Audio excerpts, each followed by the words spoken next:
Greetings. This is the man who pretends to be Charles Darwin, but actually I'm an American, and I'm a member of the Cherokee tribe. I am at a place called Mantle Rock, which today is owned and operated by the Nature Conservancy. It's in extreme northwestern Kentucky.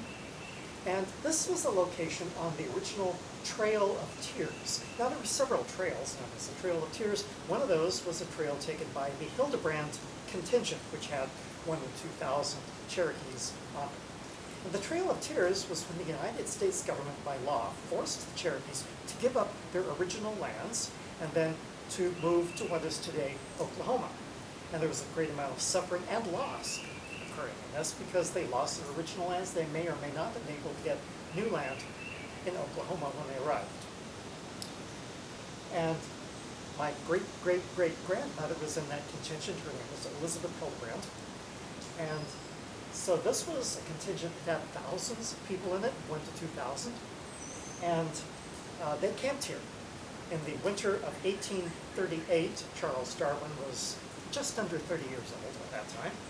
And when they camped here, there were way too many of them to be able to fit under this rock. There's a natural arch right here, and there's also a rock face right here. But there really isn't room for more than just a couple of dozen people to camp here, so they were actually camped all over this area where you can still see the original Trail of Tears. Now, the point that I'm trying to make regarding evolution and natural selection, what this has to do with Charles Darwin, is that humans have instincts of being good and of being bad. What is human nature like? Is it good or is it bad? Well, our instincts are both. And how we learn to use those two sets of instincts is something that we learn. In particular, we tend to be good to people who are inside of our group and bad toward people who are outside of our group. We hate them and we kill them and we take things from them. And especially during the last century, I'm making this video in 2019, especially during the last century, we have begun to expand the boundary between us and them outward to include more and more and more people. At first, the boundary, thousands of years ago, was just around the tribe, and then later around the city-state. And anyone outside of the tribe or city-state could be killed without the least bit of guilt on the part of the insiders. Finally, that was expanded to include the country. Then, after World War I, the League of Nations was attempted, and it didn't work. Finally, after World War II, the United Nations was started, and even later, the European Union, in which people felt that they were cooperative, altruistic towards people inside the Union. And then they also expanded it to include the entire world. And some people even expanded to include non-human animals.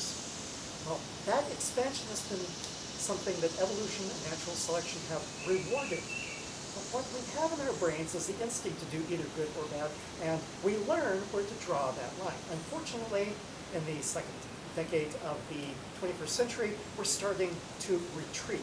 We're starting to pull back in. Even in the United States, but also in other parts of the world, that there's been a retrenchment of that line, and we think of those other people as not being worthy of even basic human dignity. And I'm here to tell you that if that continues, might we see something like the Trail of Tears?